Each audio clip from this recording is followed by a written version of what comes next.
የስፖርት ዜናዎቻችን እንደሚከተለው እናቀርባለን። ታንዛኒያ ከ17 ዓመት በታች ብሔራዊ ቡድን የአፍሪካ ዋንጫን የምስራቅና መካከለኛ አፍሪካ ምንጭ ሴካፋ ማጣሪያ ሻምፒዮን ሆኗል። ታንዛኒያ ከ17 ዓመት በታች ብሔራዊ ቡድን ዩጋንዳ 3-2 በሆነ ውጤት በማሸነፍ ነው የውድድሩን ሻምፒዮን የሆነው። ከቀን 9 ሰዓት ተኩል ላይ በአበበ ቢቂላ ስቴዲየም በተደረገው ጨዋታ ታንዛኒያ ማሸነፍ ችላለች። ከተማን አሸነፈ። የኢትዮጵያ ፕሪሚየር ሊግ ጨዋታ ቅዱስ ጊዮርጊስ አርባ ምንጭ ከተማን 1-0 አሸንፏል። ቀን 9 ሰዓት ላይ በሐዋሳ ዩኒቨርሲቲ ስቴዲየም በተደረገው ጨዋታ የቅዱስ ጊዮርጊስ ብቸኛ የማሸነፊያ ግብ ጸጋ ከድር አስቆጥሯል። ቅዱስ ጊዮርጊስ በሊጉ ሁለተኛ ተከታታይ ሽንፈት በኋላ ወደ ድል ተመልሷል።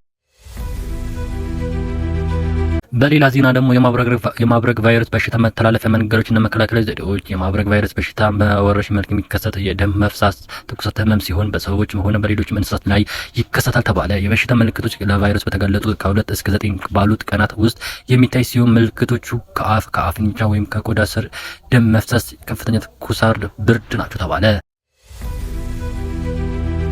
የተሟላ የማይክሮ ኢኮኖሚ ማሻሻያ ተግባሮች ግልጽና ምቹ ካፒታል ገበያ ማህደር መፍጠር አስችሏል ተባለ። ኢዮብ ተካልኝ ዶክተር የተሟላ የማይክሮ ኢኮኖሚ ማሻሻያ ተጠቃሚዎች ግልጽና ምቹ የካፒታል ገበያ ምህዳር መፍጠር አስችሏል አሉ ኢትዮጵያ ብሔራዊ ባንክ ገዢ ኢዮብ ተካልኝ ዶክተር። ሁለተኛ ቀጠናዊ የካፒታል ገበያ ጉባኤ በአዲስ ዓለም አቀፍ የስብሰባ ማዕከል እየተካሄደ ነው።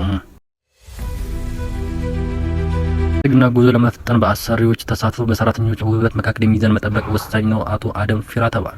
የብልጽግና ጉዞ ለመፍጠን የአሰሪዎች ተሳትፎ በማሳደግና በሰራተኞች መብት አካባቢ መካከል ሚዛን መጠበቅ ወሳኝ ነው አሉ በምክትል ጠቅላይ ሚኒስትር ማዕረግ የዲሞክራሲ ስርዓት ግንባታ የማስተባበሪያ ማዕከል ኃላፊና የብልጽግና ፓርቲ ፕሬዝዳንት አደም ፊራ። የስራ ክህሎት ሚኒስቴር ከኢትዮጵያ ሰራተኞች ማህበራት ኮንፌዴሬሽን ጋር በመተባበር ያዘጋጁት 37ኛ ዓለም አቀፍ የሰራተኞች ኮንፌዴሬሽን እየተከበረ ይገኛል።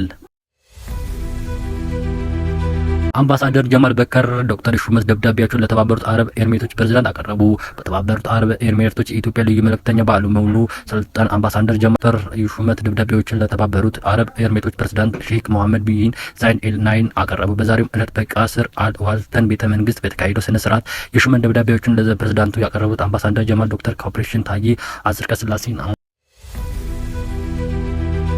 ኮሚሽኑ የምክር ጉባኤ ለመፍጠር ዝግጁ እያጠናቀቀ ነው። መስፍን አርአያ የኢትዮጵያ ሀገራት ምክክር ኮሚሽን የምክክር ጉባኤው የሚመከርባቸውን አጀንዳዎች ቀርጾ ይፋ ለማድረግና ጉባኤውን ለመጥራት ዝግጁ እያጠናቀቀ ነው አሉ ዋናው ኮሚሽነር መስፍን አርአያ።